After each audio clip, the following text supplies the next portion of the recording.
Hello दोस्तों, स्वागत है आपका यूट्यूब चैनल जीके मेट में।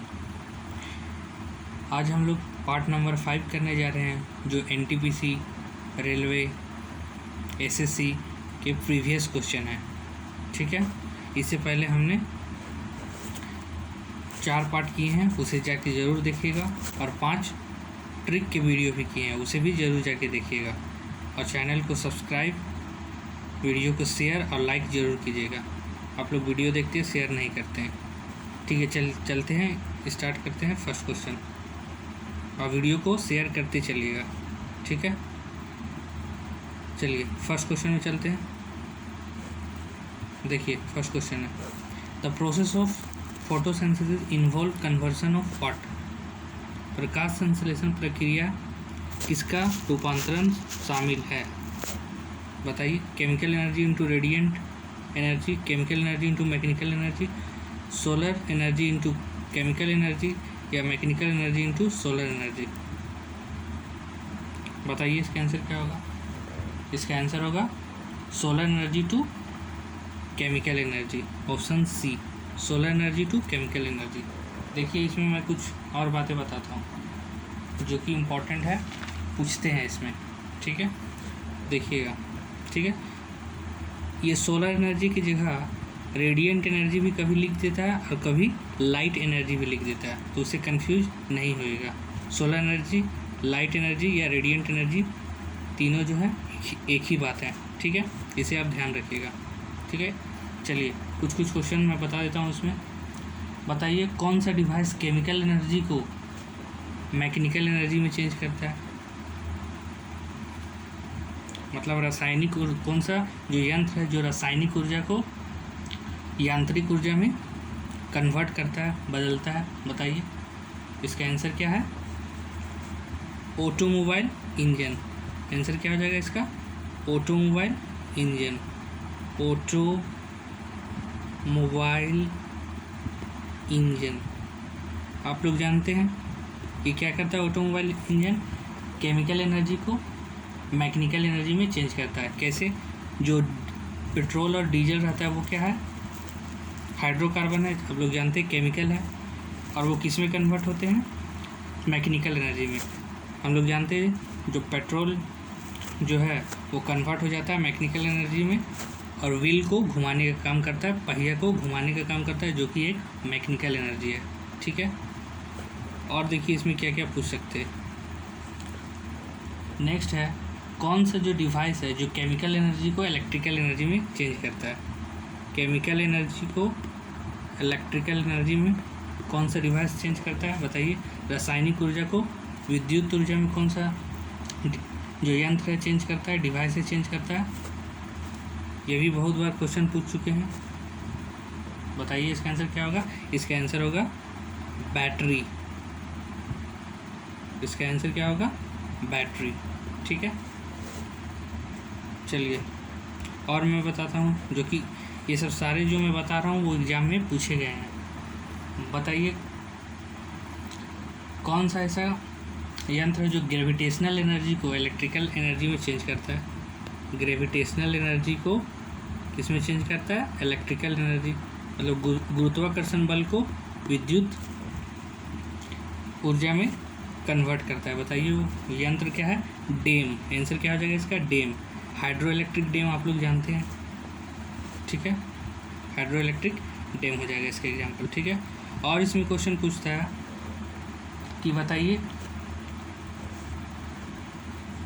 मैकेनिकल एनर्जी को इलेक्ट्रिकल एनर्जी में कौन कन्वर्ट करता है? मैकेनिकल एनर्जी को इलेक्ट्रिकल एनर्जी में कौन कन्वर्ट करता है? ये भी बहुत बार क्वेश्चन पूछ चुके हैं। मतलब यांत्रिक ऊर्जा को विद्युत ऊर्जा में कौन सा डिवाइस चेंज करता है? तो उससे क्या हो जाएगा?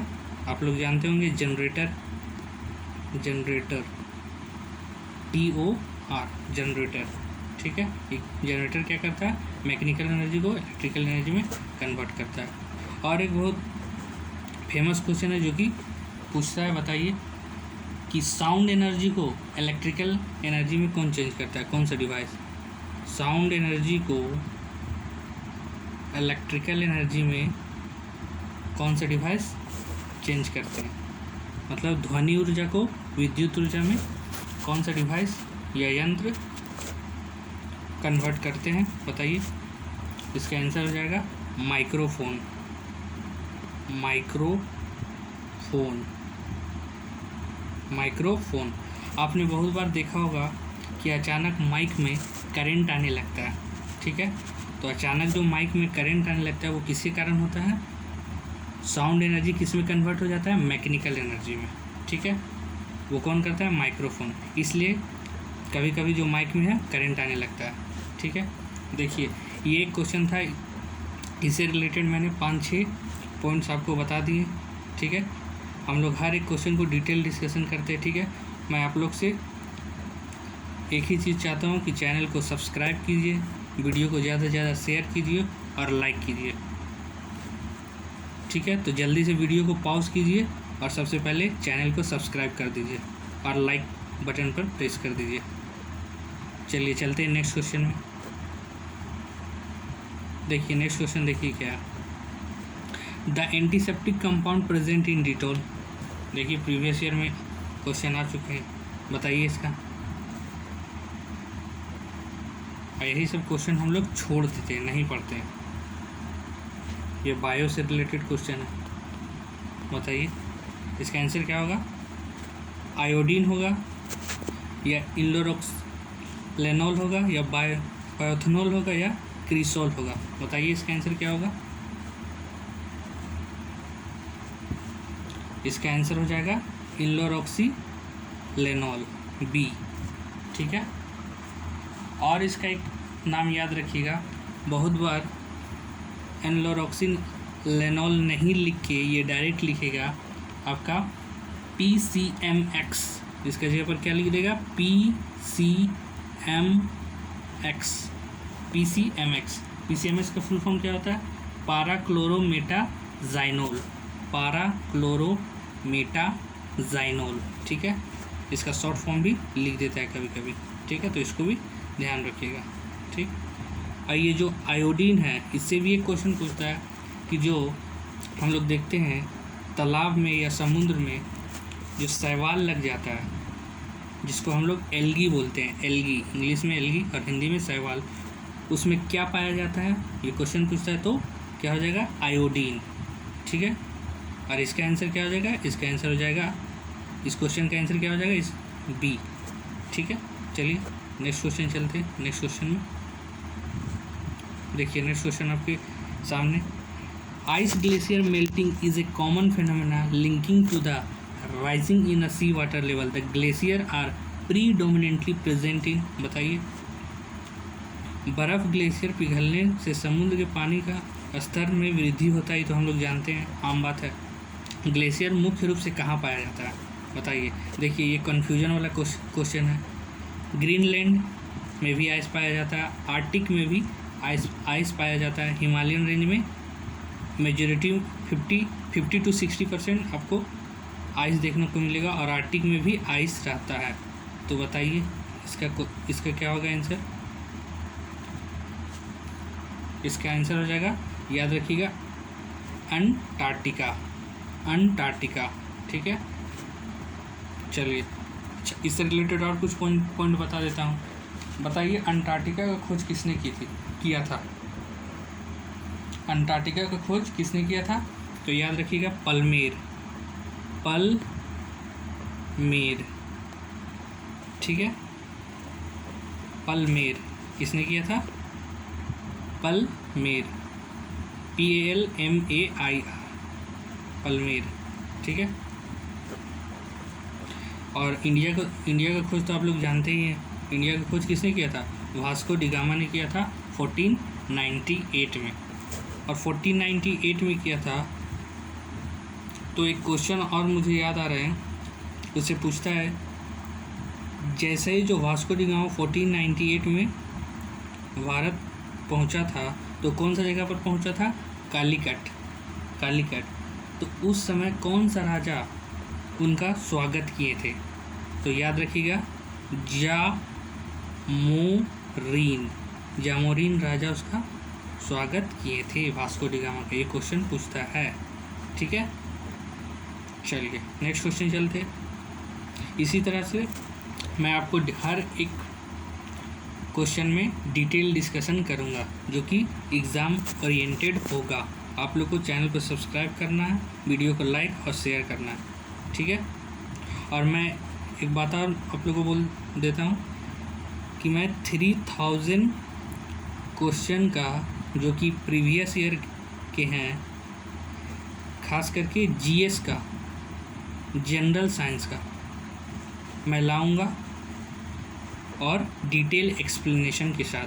और आप लोग को टारगेट क्या करना है, एक ही चीज़ आप लोग को टारगेट करना है कि चैनल को कम से कम 100 सब्सक्रिप्शन तक पहुंचाना है। देखिए मैं तो कंटिन्यू पढ़ा ही रहा हूँ, ठीक है। और आप लोग से मैं सिर्फ सब्सक्राइब करने बोल रहा हूँ और वीडियो को लाइक और शेयर करने बोल रहा हूँ। इतना तो बनता है दोस्तों। और हर एक क्वेश्चन में आप को मैं डिटेल डिस्कशन दूंगा, एक एक पार्ट को समझाऊंगा, जिससे आपका एग्ज़ाम में एक भी क्वेश्चन ना छूटे। चलिए नेक्स्ट क्वेश्चन चलते हैं। नेक्स्ट क्वेश्चन में नेक्स्ट क्वेश्चन देखिए आपके स्क्रीन पे। Who is known for establishing the Anandwan? बताइए आनंद वन की स्थापना कौन किए थे? जुबलियन बुद्धा, एच.एन. बहुगुणा, बाबा आमटे या मोतीलाल नेहरू? बताइए इसका आंसर क्या होगा? इसका आंसर क्या होगा? बाबा आमटे। और बहुत बार क्वेश्चन पूछते हैं कि आनंद वन जो स्थापना बाबा आमटे किए थे, कब किए थे, कौन सा ईयर में? तो याद रखिएगा 1951 में, 1951 में। और बाबा आमटे कौन थे? बाबा आमटे थे आपका सोशल वर्कर। ये भी क्वेश्चन पूछता है, बाबा आमटे क्या थे? सोशल वर्कर, सोशल वर्कर, समाज सेवक, ठीक है। और एक क्वेश्चन देख लीजिए जो कि आपसे पूछ सकता है कि ये जो आनंद वन के जो संस्थापक बाबा आमटे थे, इसका पूरा नाम क्या था, मूल नाम क्या था? तो याद रखिएगा मुरलीधर देवीदास आमटे, मुरलीधर देवीदास, देवदास नहीं, देवीदास आमटे, ठीक है, इसको याद रखिएगा, ठीक। चलिए नेक्स्ट क्वेश्चन में चल। एक क्वेश्चन और इसी में, आप लोग जानते हैं कि जो मोतीलाल नेहरू थे वो किसके फादर थे? जवाहरलाल नेहरू के, ठीक है। और मोतीलाल नेहरू किससे रिलेटेड है? स्वराज पार्टी से, ठीक है। स्वराज पार्टी से रिलेटेड है मोतीलाल नेहरू और सी.आर. दास। ये बात मैं पहले भी बता चुका हूँ, ठीक है। और ये जो स्वराज पार्टी की स्थापना कब हुई थी? 1923 में, ठीक है। चलिए next question. The civilian airport of highest altitude is? बताइए कौन सा हवाई अड्डा सबसे ऊंचाई में स्थित है? क्वेश्चन यही पूछा है। तिब्बत, नेपाल, इंडिया या चाइना? किस जगह पे सबसे ऊंचाई हवाई अड्डा है? बताइए। ये है चाइना में, ये है चाइना में। नाम भी देख लीजिए, नाम है इसका Daocheng Yading airport, DAO, CHENG, Daocheng Yading YADING airport, ठीक है। इसको याद रखिएगा। और इसका हाइट कितना है? 4411 मीटर, 4411 मीटर, 4411 मीटर इसकी ऊंचाई है, ठीक है। चलिए नेक्स्ट क्वेश्चन देखिए। नेक्स्ट क्वेश्चन आपके सामने है। Which of the following is not a fundamental right as per as Indian constitution? बताइए भारतीय संविधान के अनुसार एक मौलिक अधिकार में निम्न में से कौन सा नहीं है? Right to property, right to information, right to speech या राइट टू लाइफ? यहाँ शिक्षा यहाँ नहीं होगा, यहाँ संपत्ति होगा, ठीक है। मतलब संपत्ति का अधिकार या सूचना का अधिकार या भाषण का अधिकार या जीवन का अधिकार? बताइए इसका आंसर क्या होगा? इसका आंसर इजी क्वेश्चन है, बताइए इसका आंसर होगा राइट टू प्रॉपर्टी, ठीक है। संपत्ति का अधिकार, ये फंडामेंटल राइट नहीं है, मौलिक अधिकार नहीं है। ठीक है, अभी मौलिक अधिकार जो है उसकी टोटल संख्या कितनी है, उसकी टोटल संख्या कितनी है अभी प्रेजेंट में 6। मूल संविधान में कितनी थी, 7। ठीक है, मूल संविधान में पूछेगा आपसे कि फंडामेंटल राइट कितनी थी। ठीक है, तो आप लोग कितना बोलेगा, 7।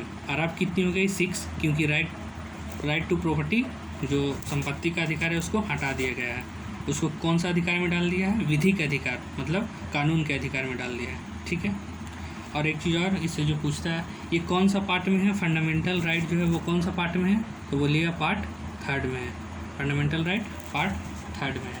ठीक है, और एक बात बता देता हूँ आप लोग को, फंडामेंटल ड्यूटीज़ टोटल कितनी है अभी, 11। ठीक है, मतलब मौलिक कर्तव्य अभी कितनी है, 11। ठीक है, अमूल संविधान में कितनी थी मौलिक कर्तव्य, मतलब फंडामेंटल ड्यूटीज़, वो 11 थी, ये भी बात याद रखिएगा। ठीक है, और फंडामेंटल ड्यूटीज़ जो है मतलब मौलिक कर्तव्य हैं वो कौन सा पार्ट में है, पार्ट 4A में है। ठीक है, ये भी क्वेश्चन बहुत बार पूछ चुके हैं, याद रखिएगा। चलिए नेक्स्ट क्वेश्चन में चलते हैं।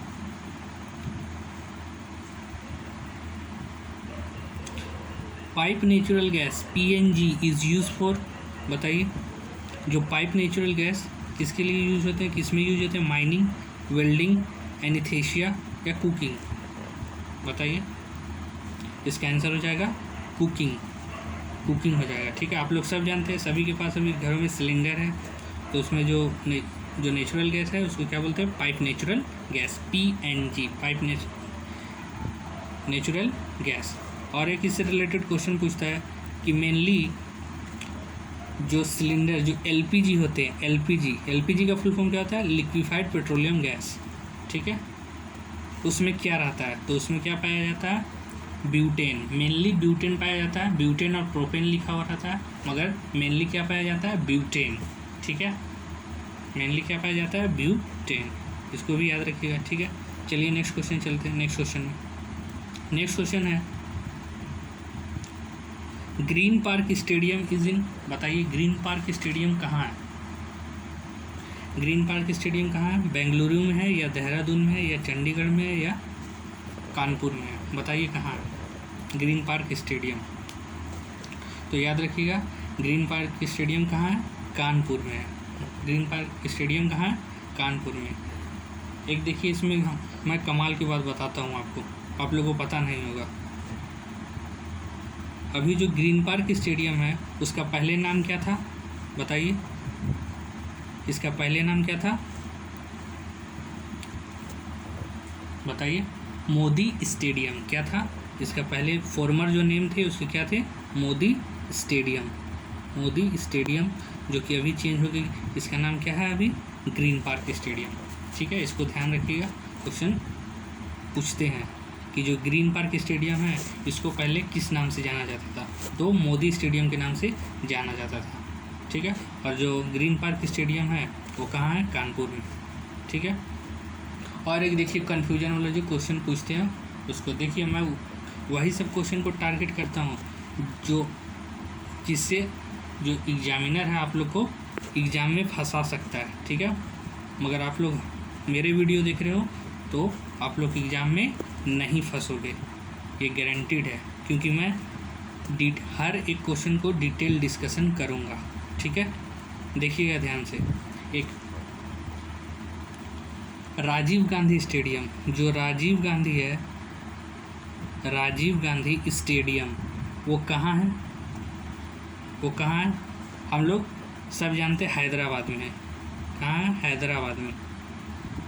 ठीक है, और एक बात इसमें ध्यान दीजिएगा, ठीक है, कि राजीव गांधी स्टेडियम एक और जगह है, कहाँ है, वो देहरादून में भी है। ठीक है, अब बाई चांस जो एग्जामिनर रहा वो कुछ जो ऑप्शन है वो हैदराबाद दिया ही नहीं, तो आधा से ज़्यादा जन हम लोग क्या करेंगे, उसको क्वेश्चन को स्किप कर देंगे।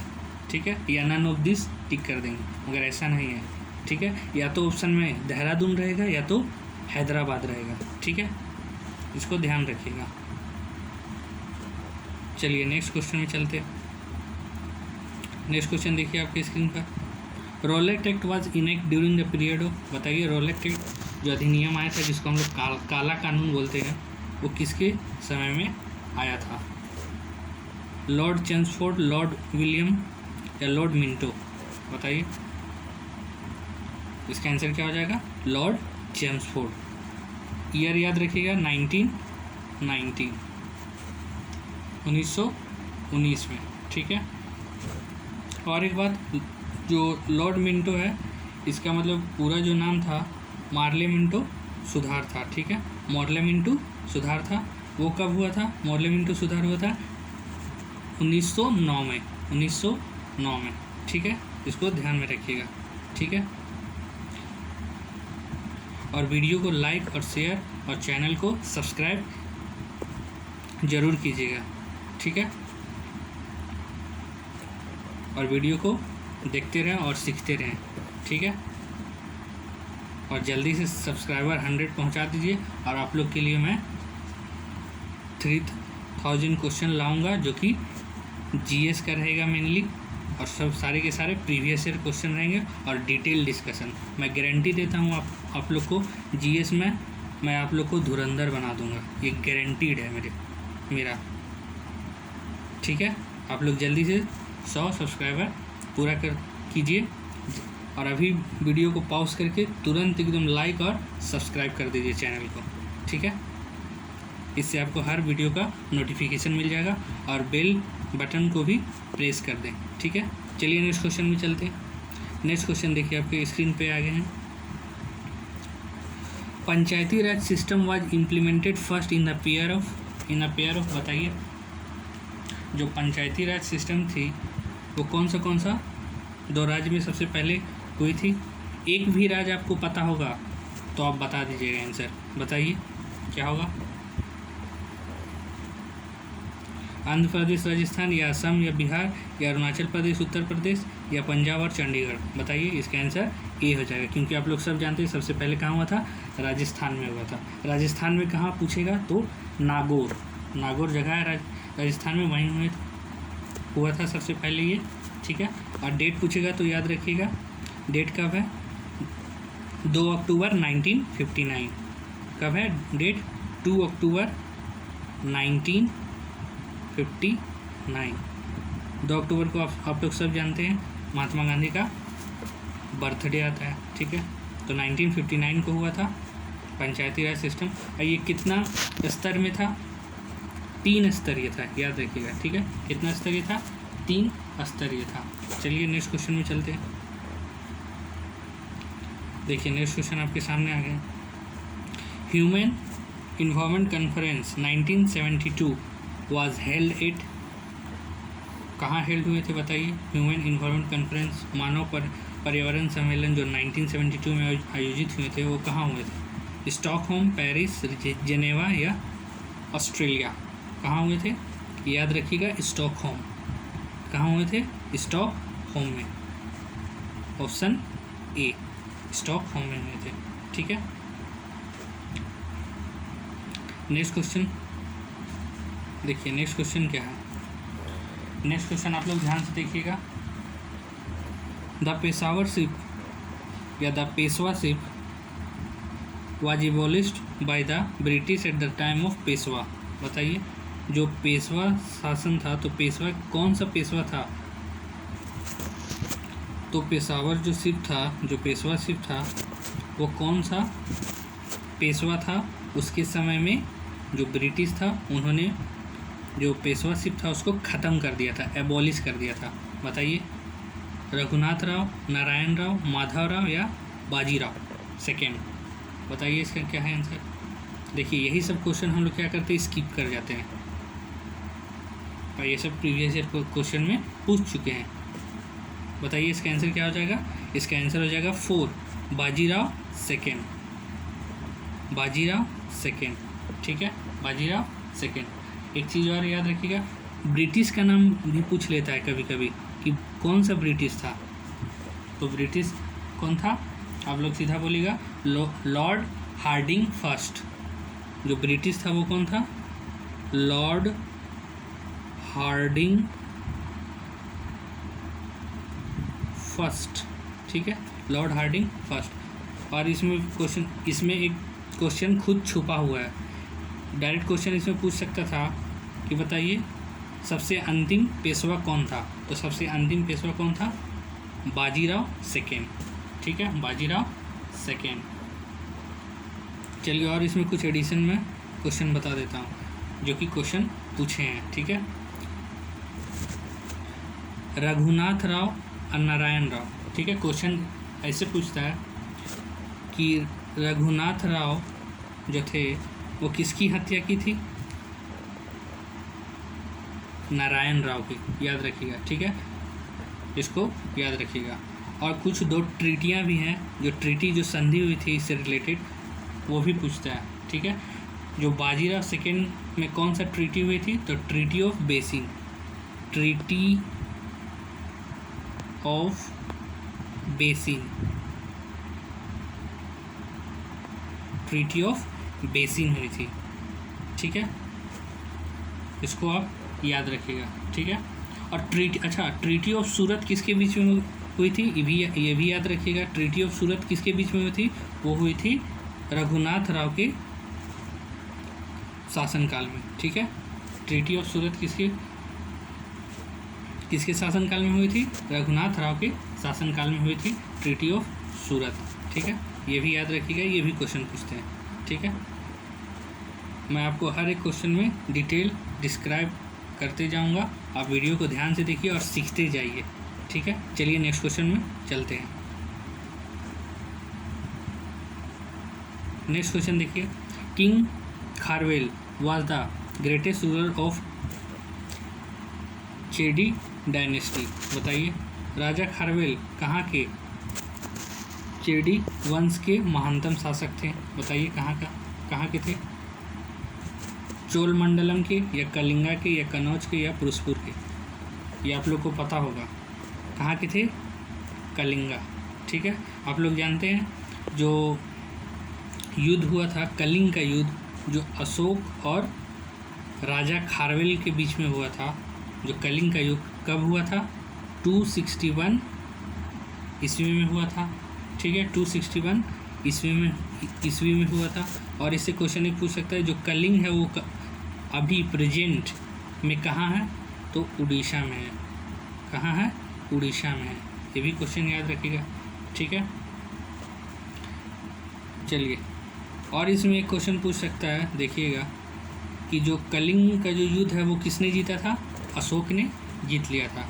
तो अशोक जीत गया था, तो पूछता है उसके बाद वो कौन सा रिलीजन फॉलो करना स्टार्ट कर दिया था?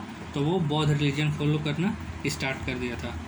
और जो बौद्ध रिलीजन फॉलो करना स्टार्ट हो गया था, तो उस समय जो उसको ज्ञान देने जो भिक्षु आए थे, तो उस भिक्षु का नाम भी पूछ लेता है। तो याद रखिएगा, उपगुप्त, ठीक है, उपगुप्त, यही भिक्षु था जो अशोक को बौद्ध ज्ञान दिया था, ठीक है। ये एक भिक्षु था, इसको याद रखिएगा, ठीक है। ये क्वेश्चन पूछते हैं। चलिए नेक्स्ट क्वेश्चन में चलते हैं। देखिए नेक्स्ट क्वेश्चन आपके सामने। नेक्स्ट क्वेश्चन है, which of the following country whose postal stamp do not bear its name? केवल एक ऐसा देश कौन सा है जो डाक टिकट में अपना नाम का प्रयोग नहीं करता है? बताइए कौन सा है?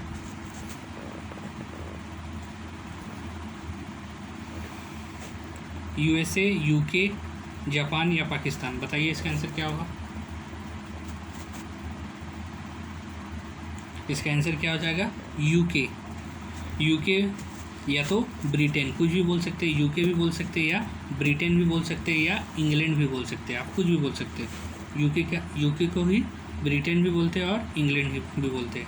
अच्छा, क्यों? मतलब जो लोग का जो पोस्टल स्टैम्प रहता है वो कुछ नाम जो रहता है वो प्रयोग नहीं करते हैं अपना कंट्री का। क्यों?